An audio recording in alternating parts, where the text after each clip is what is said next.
My name's Thomas Waddle. This is the Whisky Sour Hour, episode 8, flying towards number 10. How exciting that is. I never thought I'd be able to do 1, 2, 3, 4, 5, 6, 7, and we're just well on our way. I hope everybody is doing well.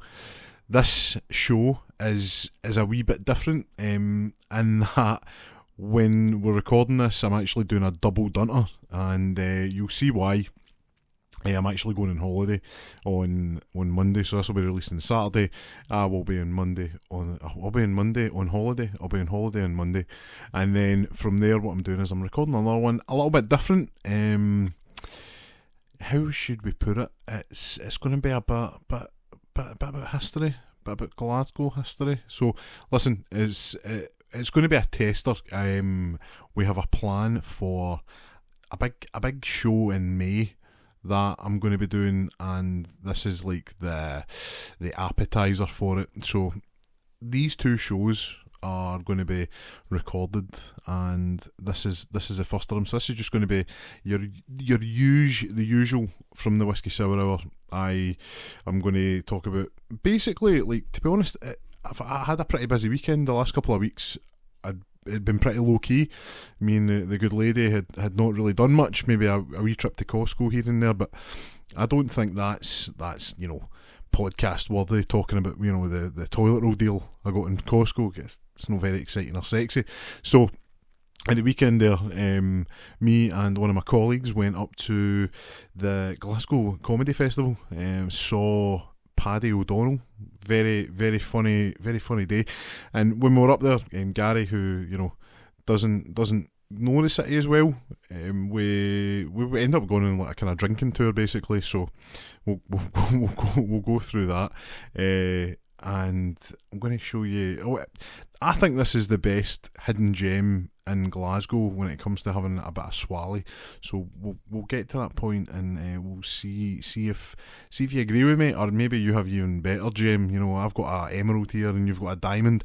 I've had some people come to me and say, do I support Celtic? I've done the St Paddy's Day thing. I thought it'd be a nice thing to do on the socials, but no, like it's Partick Thistle. I don't know why I said emerald there. It's probably going to continue this rumour, the salacious rumour that you're hearing. But no, Partick Thistle. I just somebody might have a diamond of a gem within the city. So we're going to get through that, but this is going to be a bit more.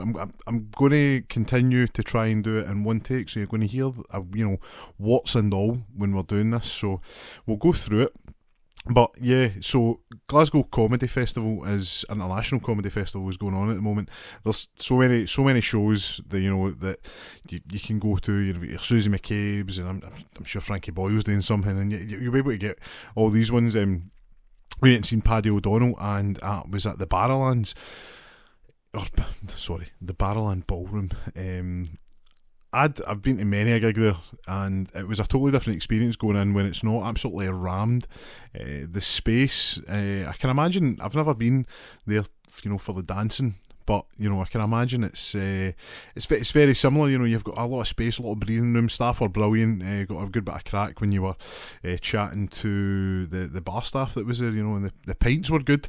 That's something I think I might end up having to talk about, because we stopped into, and I don't want this to be a muckslinging event here. We went into a club. Well, it's a restaurant / nightclub at night. I'm not going to mention any names, but it's in Merchant City. It was quite possibly, and this isn't an exaggeration, there's no recency bias here, it was quite possibly the worst pint I've ever had.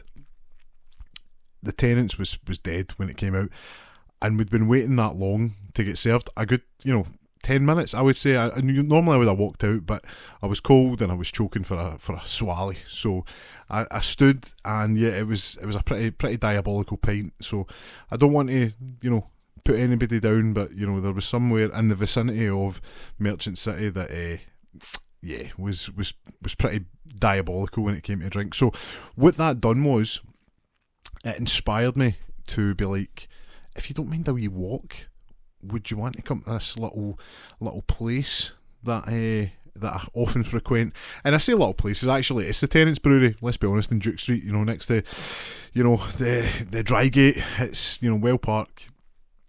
Get in there. What the gem here is not the great museum that's there, or the £15 tours. We're not sponsored by Tenants, although if they wanted to.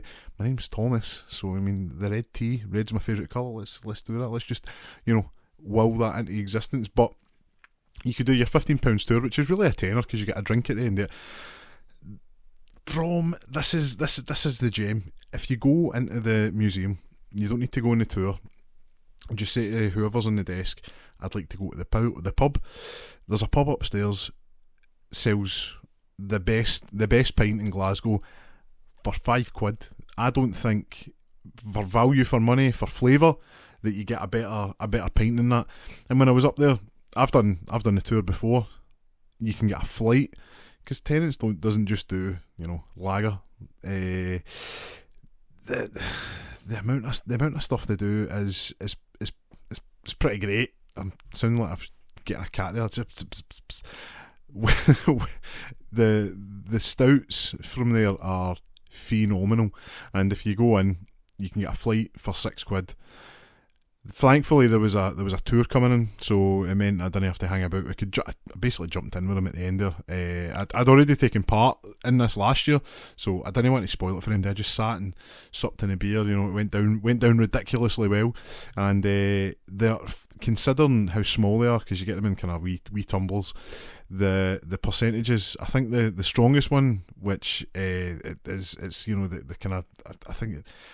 There are different ales and stouts and stuff. It's like the heavy stout, it's like jet black, ultra caramel, it tastes like chocolate.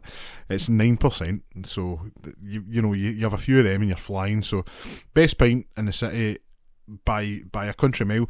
When we were up, it was Sunday, so the Rangers Celtic game had just been on. You're thinking to yourself, everywhere's going to be stowed heading out that way to the city. It was bliss. There was seats. It was this, no snash. You just went in, bit of banter, bit of crack here, there. You've got the Ladywell across the road, which, spoiler alert, there isn't a golden pipe that feeds from the brewery into there. That is a myth. Don't believe that. If you hear anybody saying that, they're lying, and they've heard it, and it's like pub quiz nonsense. It's not true at all. Best pint in the city, hands down. I was told by the staff there that if you actually want a pint similar, if you're in the Troon area, you go to the Fox. They've got the same setup there. They've got the bespoke. It looks like copper stills, and they pull it through with that. It's gravity. It's a bit more alive than your normal pints. That's up there with as good as, but I don't think you can get really any better than literally the brewery where the beer comes from. So Old Firm Day, you've got a brilliant pub, brilliant staff, and as I say, the best pint in the town. You're not having to worry about it. But like I says to you, we went to the comedy night, and going back to obviously what we're talking about with the likes of the Barrowlands, just the different experience. Anybody that's ever been there before, I love history, and that's kind of where some of this might go eventually. We'll start talking about a wee bit of Glasgow history, maybe not this episode, but maybe next week's one. And then there's definitely one going to be happening in May, so just sit tight for that bit of action there. But when you're in there, I'm sitting there, I'm telling Gary, this is the history in here and stuff, and I just go in with the best one, because everybody loves like a bit of nasty, don't they? And I say that it's horrific. Obviously what I said was this is Bible John's hunting ground, and it was, and funnily enough, I was listening, because again, love history, love all that. I was listening to a podcast, and it was making light. I like the whole Bible John stuff, and I don't know, man, it didn't sit right with me. I felt like you shouldn't be doing that. It's too recent. I know 55, 60 years ago. It's a long while ago. But I think it didn't sit right with me. It was people were taking the mick a little bit with it, and I feel like I'm going to have to do something about that, and maybe do like a series, maybe over a month, and just break down kind of the backgrounds to those murders, because horrific as they are, hopefully, they got their man with Peter Tobin. But I'm digressing. I've got a list in front of me here, and I'm like, right, Tam, you need to stick to this list. Do not waffle. And I'm failing in it already. I mean, I think we're like 10 minutes in, and we're waffling, warbling. So, yeah, Paddy O'Donnell, great. Totally recommend them. £15 a ticket. I had such a good time. I often go. I've been to quite a few kind of comedy gigs. Never anything too big. I've never been to like kind of stadium shows. I quite like the kind of more intimate ones. Like if you go to like Blackfriars or the Stand in the West End is really good as well. Obviously there's one down in like Newcastle, I think, in Edinburgh as well. So plenty of opportunities to go to the Strand, but the Strand, there's a place in the town I stay called the Strand, and I was talking about it before I came up here. So that was the issue there. Sorry, the Stand Comedy Club. But there's that many in Glasgow. It's a bit of a hotbed. Obviously, it's not the Fringe or anything like that, but it's exciting. It's pretty good. There's a bit of buzz about the city when you're walking about and you're seeing all the Glasgow International Comedy Festival signs. So if anybody's going to anything, listen, please, put it in the comments. That it's going to be going on for a wee while. So yeah, listen. If anybody gets the benefit of, there's a cracking wee gig here, and it's at X, Y, or Z. Listen, let's do it. Let's get it in the chat. But I had a great time up there, and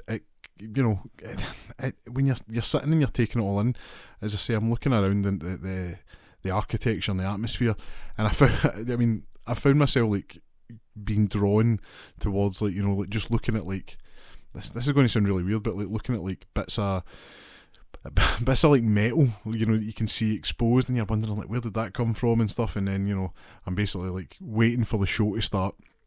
And then when it starts, you feel like you're zoned in on, the act itself, and that is just, it's key. And again, I know like this is just waffle and stuff there, but when you're listening to that, you're so focused on what's going on. When by the time the show was by, I was like thinking like, oh, I'm going to go back and like look at these like and the toilets, like I think the toilets are ridiculously clean. I've been in the Barrowlands before, and it's been pretty bad. Like there's no sugarcoating it. It's pish central. it's really bad, but they were very clean, and you're just thinking like, this is, I don't know, like it feels like history. I think what I'm trying to say is when you're in the Barrowlands, and even like a lot of the East End, it feels very steeped in history. So I was enjoying kind of in the Barrowlands and stuff, and then you're walking up back towards the kind of town centre, and just some of the things you're seeing, and like just the buildings and stuff, you kind of take it all in. And I think like going forward, I kind of want to do, obviously this is scripted. There's a thin veil of a through line that we're trying to do here, but I would love to be able to do the history. Originally the podcast idea was this is going to be like a Glasgow history podcast, and I felt like that's maybe too limiting in what we're doing, because you might end up talking to somebody from Edinburgh or Aberdeen or Dundee or Perth, or even could be somebody for Los Angeles or something like that, so we're going to kind of branch out. But originally, as I say, it was a Glasgow history podcast, and I just find myself getting lost in places, especially you're walking back like towards the city and that, and back in the day, I was looking to get into the police, and there's a cracking little museum just at the Merchant Square kind of in Candlerigs area, and if you go in there, it's just steeped in history of Glasgow and like policing in general. And you get talking to the folks in there, and you can just go down a rabbit hole. I mean, I can talk the ear off a lot of people, and you end up just down different things and stuff. But on the way back, just kind of looking at buildings and just getting sidetracked. I'm like, I need to go back to the station for this train. So patched any ideas of getting another drink or anything like that, and we kind of made it back to Central Station, and the other thing that kind of came to my mind was the tour of Glasgow Central, and again I'm hitting Gary, my friend, with this is the biggest the biggest building in Glasgow by square footage or square meterage. I don't know. I was pretty well gone at this point, and the tours there. I've been on the Glasgow Central tours. Unbelievable experience, and I'm not saying that like hyperbole or anything. Again, it's not recency bias. It was a long time ago, but prior to COVID, before I went on it, and it was one of the best experiences in the city I've ever had. I've been in many tours within Glasgow, within kind of Scotland itself, and the tour of the Central Station was incredible. Just I don't know, like you feel like, for all you've got like modern, you've got your security lights and the fire exits and stuff, it is still very much steeped in 150 years or however long it's been there.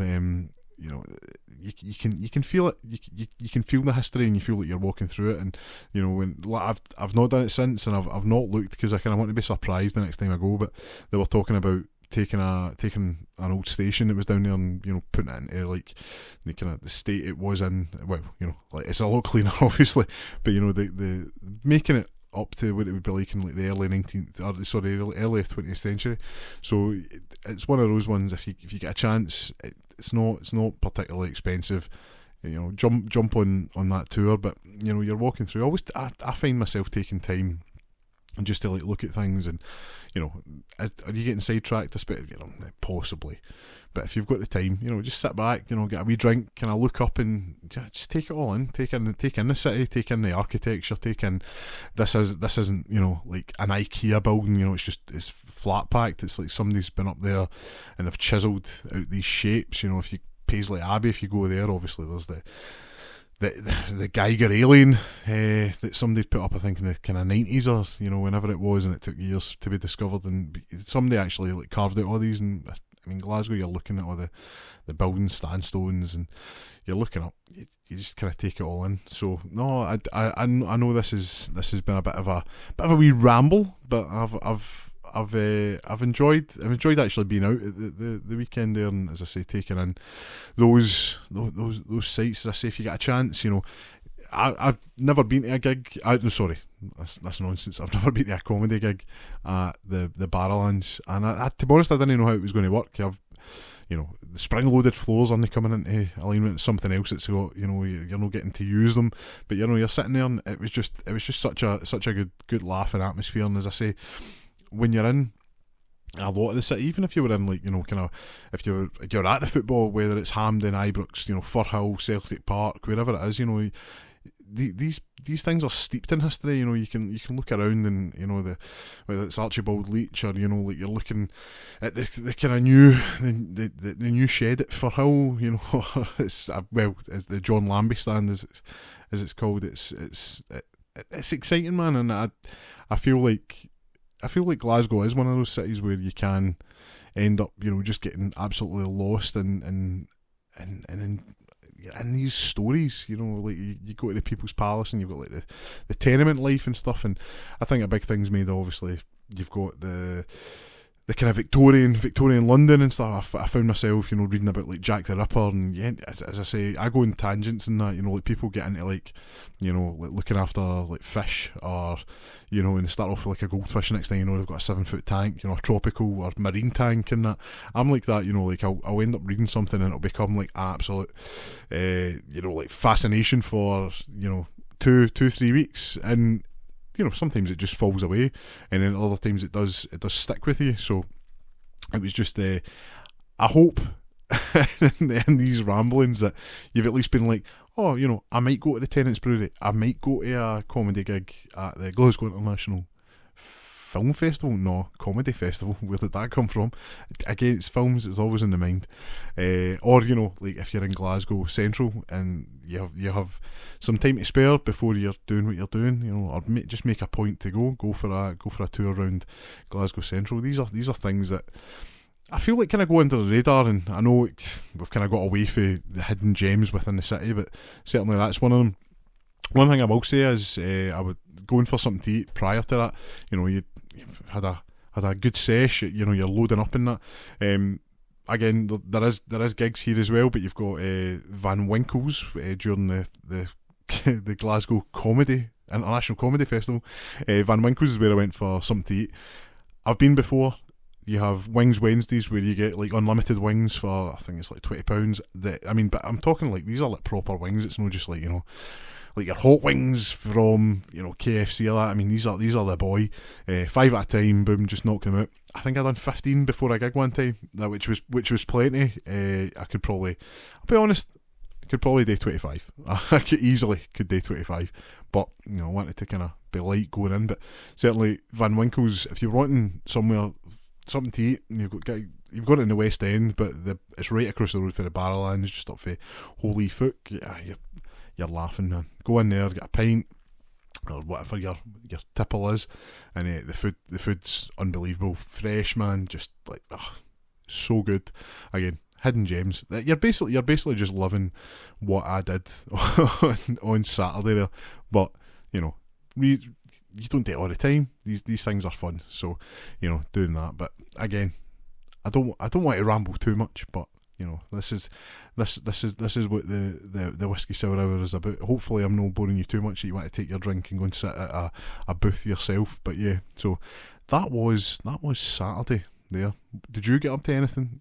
Let us know in the comments and the chats, DMs, whatever you want to do. Let's do it that way. So off the back of those ramblings and that there, you might be wondering, what was he talking about when he was mentioning, like next week? So I'm going on holiday. I'm going to New York. During that time, I'm going to record another show. During that time, there will be another show recorded. And anybody that wants to, you've listened this far, I'm assuming, you're going to be listening next week. But we spoke a lot about, obviously, just there about Glasgow history. One of the interesting figures, in my opinion, is Rab Haw, the Glasgow Glutton. We'll go into that, obviously, next week, but next week's episode will be about Rab Haw, the Glasgow Glutton. Glasgow Glutton? Oh, damn it. The Glasgow Glutton. I tried to be too street there. So Rab Haw, the Glasgow Glutton. I'm going to get it. It's the alliteration there is killing me. So yeah, that's what next week's episode is going to be about. I've got the script and that all teed up. Probably going to be a shorter one, just obviously with just the production time and how long it takes to kind of get everything done. This week we're aiming for the full hour at least. I've had half my day. I had a few folk coming to me and saying about shout outs and all that. Drew in the Gatehouse, I know you're listening.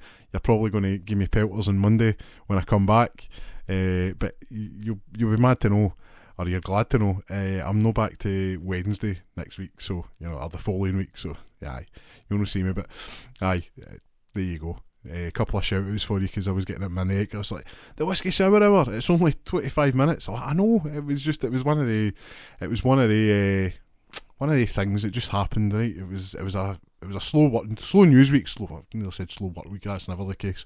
So Rab Haw, the Glasgow Glutton, that is going to be episode 9. So if you're listening this far, I hope that's something you want to do. One of the things we had been having kind of good feedback is obviously the sound quality. I hope it's getting there. We're always tweaking it. We're getting Anthony again. Thank you for the tips and tricks. The ducking is hopefully working. I hope you're I'm using all these terms here. I'm in the know. So we are going to just look over the films, movies, what's been going on. Just get. The feedback we've been getting for that is really, really good. Between that and TV shows, we've had a lot of people come back and say, "Oh, I never knew about that." Or I had somebody the other day saying, "Oh, Severance, I binged the first season and I'm nearly finished season 2."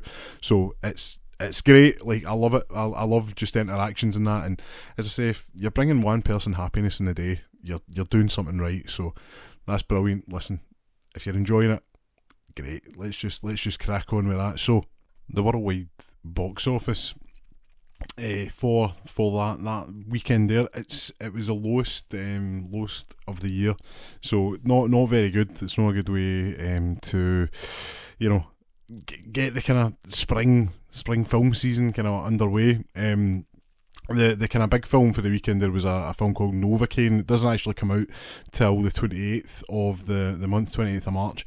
So, a guy can't feel pain and action ensues. It's Randy Quaid. It's Dennis Quaid and Meg Ryan's boy that's in it. So it's Jack Quaid. I actually was saying their names there, trying to work out. I've retroactively back in my head to remember. I knew it was Jack Quaid. I never had it written anywhere, I promise you that. I do have obviously the box office numbers written down. So Novocaine was the top earner, even though, as I say, it was a pretty poor week. It only to gross 8 million and be number one. That's really saying a lot. Mickey 17, which was the Robert Pattinson movie, which looks great, and I had planned on going and seeing it, but it's coming out on digital at the end of the month. I think it's the 27th it comes out. I'm not going to cinema then to see that. And it's kind of crashing and burning a little bit as well. It's only made 33 million just in America alone off a budget of like 105 million. Captain America, I think if you remember back, we were talking about that's not doing great. That's the second lowest grossing film in the whole Marvel film universe. It's no looking good. Just in America it's made 185 million. I think it's going to scrape by to maybe 400 million, but when your budget is reportedly up there with 300 million, you're looking to be making honestly $1 billion before you're really happy with that. And so it's pretty poor. One of the interesting things about the box office in the last wee while there, I don't know how many people are up to date with the likes of Warner Brothers, but for a while there they are going through a bit of a rough patch. Hopefully Superman can turn that around. But in the last couple of years, what they were doing was they were creating films, and then rather than put them out to make a loss, they were just writing them off for tax reasons. So over like the last few years, you've had like Batwoman, which was filmed and shot in Glasgow again. You had Batman, you had The Flash, and then Batwoman was coming out. It had Brendan Fraser in it. It was there was a bit of buzz about it. You were seeing it. I think they turned Parney Street basically into Gotham. It looked amazing. That was cancelled. Just whether it was bad or they just they didn't want to take a chance on it because it was a dying universe, and then they were going to start this new one. Whatever the reason was, that was cancelled.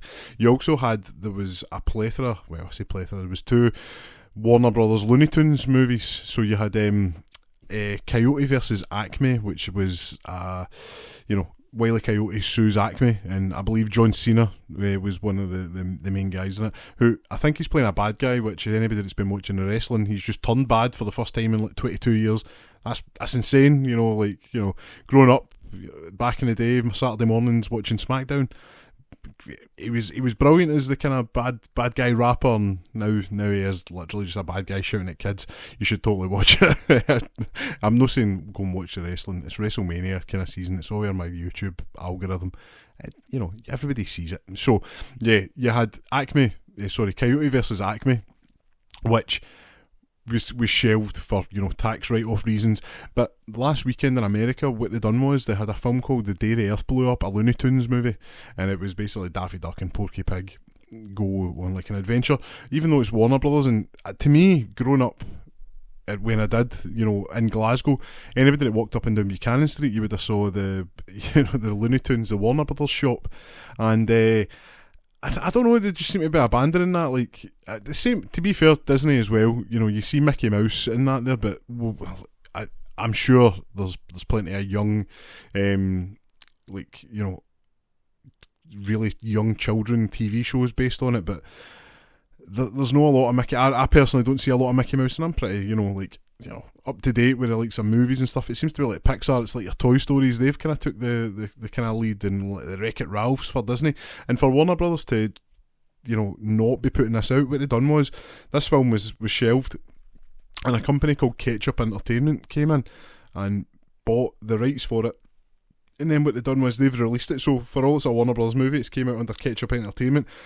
It's done well enough that Ketchup have came back to Warner Brothers and said, for 50 million we will take Coyote versus Acme off your hands, and they'll release it at some point. If the deal goes through, it'll be 2026 now, just because the film slates are agreed, or not agreed, but like they're laid out that far in advance that you can't really, be slipping one in here, unless films slide, they might. But you have to remember, you've got like your kind of 12-week. You need to ramp up your promotion for the films, and you can't, that doesn't just happen because you need everybody there for it. So listen, I'm all for it. I hate the idea of lost media. It kills me that, maybe the Batwoman film was terrible. I just wanted to see it because it was in Glasgow, and if it was good, even better. Michael Keaton as Batman, can't go wrong. And it pains me that we don't get to see films like that. So the fact that somebody's coming out and ponying up a little bit of money to 50 million, a little bit of money to put these out, great. And listen, if it's half as good as any of the original kind of Looney Tunes shorts, that will be, I'm sure it'll have some slapstick laughs in it. You can go back and watch the originals, and there's the classics they hold up today. Same with the likes of Tom and Jerry and stuff. I never saw the recent I don't want to say remake, but the recent updated live action hybrid animation that they done during COVID, I think. I never saw it, but listen, I'm sure it'll have slapstick redeeming qualities are going to be there.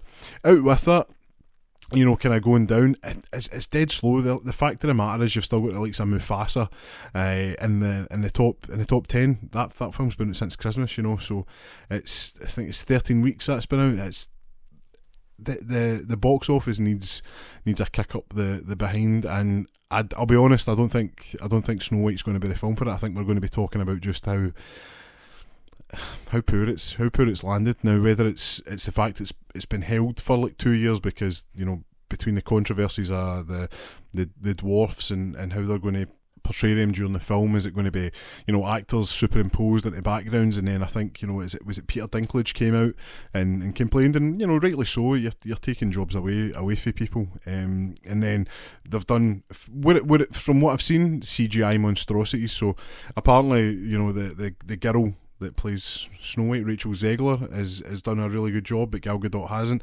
And then out with that, you've got the politicalness of the Palestine and Israeli conflict in the background there. So there's like so much going on with that. That film's not going to light the world on fire. And if you remember back to a few episodes ago, we were talking about Minecraft possibly being the film that slingshots the box office back to at least a healthy kind of looking number. I don't know if it's going to be even that movie, but listen, if anybody can, we've said that it can be Jack Black and Jason Momoa, so we'll see how that goes. But yeah, pretty slow week, to be honest, at the box office. And on the other side of that, and the kind of TV side of it, I'd read.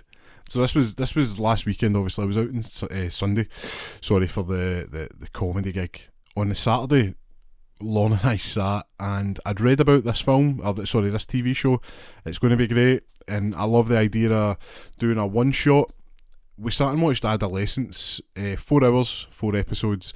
First episode was really good, really well shot, really enjoyed it, enjoyed the technical aspects, and I'm doing it in one take and pretty great. the actors were all on top form. Then in the 3 hours after that, I'm not going to get those 3 hours back. It was pretty tough, and I'm not really one for binging that. Anybody that talks to me will, oh, did you binge that? I like to kind of digest and take something in and enjoy watching it. Again, there's no a bad actor in this. There's no a bad performance. I found the first episode great. After that, everything was boring, and I feel like I wasted, valuable watch time on something. You could have sat down and watched a movie, and it was pretty poor. So Adolescence, I think people are going to. I think people do love it, and I get why they do. I just found it to be very, very slow. Speaking of something I was finding slow, and when I took a step back, I know I've been raving about Severance, and I love the first season. It's probably one of my favourite. I don't want to say standalone because obviously it ends on a cliffhanger, but the series itself is it's perfect. It really is perfect. And the second season, I'll be honest, I've been a bit disappointed. And I think the reason is, when I watched the original series, I watched it in one go and I binged it. And again, I've just said there, I'm contradicting myself. I don't like binging things, but you know, when I say binge, I don't mean like sit and watch it all in one day. I know I did that with Adolescence, but it was Saturday, I had nothing really on, the dogs had been walked, we were all relaxed. Severance would watch like over a week, so the answers that you were expecting, so instead of taking like 10 weeks to get them, you know, over the space of 7 days, it's really not that bad, because you're like, I can't wait to watch the next one. You've been drip fed with season 2. It's been pretty slow going, but there's been enough in it to be like, they're working to something, and I'm more inclined to believe that they have a plan and they're not just, you know, writing it as they went on, which, you know, notoriously is what happened with the likes of Lost and, well, the last series of Game of Thrones was, you know, let's not talk about it. So yeah, I think we're in safe hands, but I'm not 100%, and I can't say for 100% certainty, just because, listen, it's just in me. I need to be a bit pessimistic about something.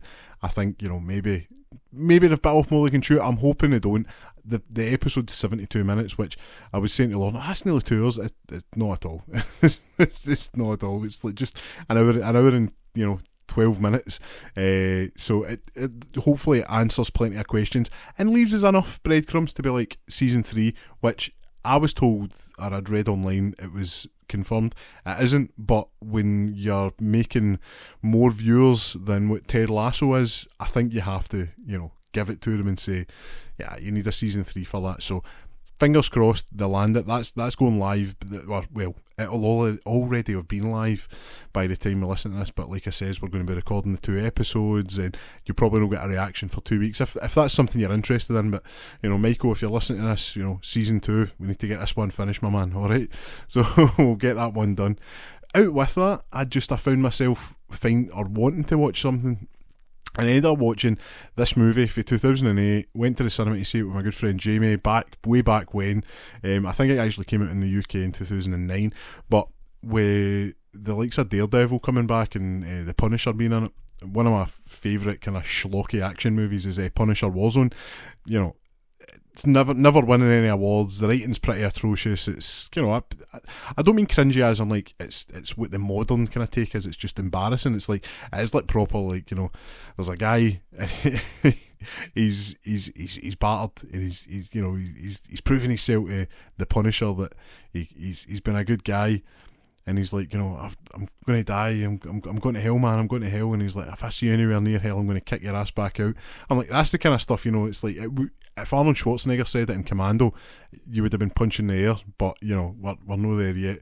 It's 2009, you know, Punisher Warzone, it came out, I found myself watching it, and I'll be honest, it's a brisk 80 minutes, and I had so much fun. I think Lauren was a little bit less impressed. I think she found it to be quite rubbish. I was going to say something else there, but then I have to self-edit, and then, you know, like, when you're uploading this, you need to be like, there's a bit of explicit language in there. So yeah, it was a bit rubbish. But you've got Ray Stevenson, who I think is one of the best cast. You know, when you watch films and somebody is the embodiment of the character, you know, you're Robert Downey Jr., Tony Stark. When you look at Ray Stevenson, for anybody that doesn't know, you know, huge Northern Irish actor. If you ever read any of the books, which I think, as a guy growing up and enjoying comic books, or a teenager growing up, I think everybody goes through that kind of stage of Batman doesn't kill folk, but the Punisher just doesn't mess about. And I think you end up, you know, reading them. Punisher Max is probably one of the most grotesque comic book series you can read. I remember I was going down to England to visit my grandparents, and I bought these two issues of it, and, you know, I'm reading it and I'm actually aware of what's on the pages, so I'm like, I'm going to maybe read this later on. I don't mean anything, you know, like naughty or anything. It's just like people getting like shot in the face. I'm sitting reading this in the train going down to Newcastle, it'd be, or, you know, to Stockton. It's it wasn't my finest moment, you know, but Forbidden Planet at that time in the morning, nobody was there. I was just picking up anything, and that was the one I landed on. So Punisher Warzone, just, if you want just a random funny movie or a funny action movie to watch, you could do worse. Dominic West just absolutely, you know, rips the screen up, and then you've got Doug Hutchison, who, you know, shady antics aside in modern day, he was the guy everybody hated. If you don't know who Doug Hutchison is, I'm sure anybody who's seen The Green Mile will remember Percy. Aye, that, oh, you just want to leather this guy. What he did to Edward Delacroix, will not go unpunished. And so he plays one of the villains, as well as I say, Dominic West, who, you're seeing him in these banking adverts, and you're just thinking, what a kind of nice seems like, he seems like a nice guy actor. The characters he plays are pretty rough. I knew him from anybody that watched The Wire back in the day. Like if you argue with somebody about what's the best TV show, it's either Sopranos or The Wire. He was in The Wire, so brilliant actor. And he's just absolutely chewing the scenery up in this. He plays a character called Jigsaw, as a narcissist, and ends up getting his face chewed up in a glass crusher by the Punisher. Comes back and his face is like held together with stitches and horse hide and stuff. Like absolutely steals the show. And as I say, Doug Hutchison, who's known for playing absolutely psychotic characters, plays a guy called Looney Bin Jim. Need I say any more? Just if you want something to watch, just quickly, get this 80 minutes. If you don't like it, some of the kills in it will make you go, "Oh," which is sometimes enough when you're watching these. But that was the weekend. It was pretty busy. You had obviously the comedy gig, and then watching Adolescence, and then I just needed a wee palate cleanser. Punisher Warzone did that for me. But if you've done anything, or you're doing anything that you think would be worth talking about in the show, please let us know, man. Get in touch. The Whisky Sour Hour on Facebook, on Instagram. You've got contact at thewhiskeysourhour.com. That's the email. It's getting used. I've actually had a few people kind of coming in. So funny comments aside, I appreciate them, and I'll not read some of them online, but it's a laugh nonetheless. We're having fun with that. So, as I say, looking forward, we're going to have the episode next week about Rab Haw, which is going to be pre-recorded, so it's not going to be, up to date. It's going to be a fun reflection on the history of a Glasgow icon. Someday I think that is anyway, and we'll get into that next week. And then 2 weeks from now will be the kind of most up to date live episode. So if you've listened this far, that's what is happening ahead. Again, I know we're not hitting the hour. We're sitting around kind of 42 minutes here, but remember I'm recording two episodes this week, so please bear with me. But I hope you enjoyed it. I hope you had a good time. I hope you're having a good weekend. I will be. Me and the wife are going to New York, so I'm pretty excited about that. And if you follow us on any of the socials, you'll get up to date. I don't want to inundate it because I don't want to be that annoying guy, but certainly we'll be posting pics on the Whisky Sour Hour socials. It's just going to be a good time. You'll have episodes you're not going to miss us. We're going to be here. We're going to be posting episodes, and then when we're back, we'll be up to date.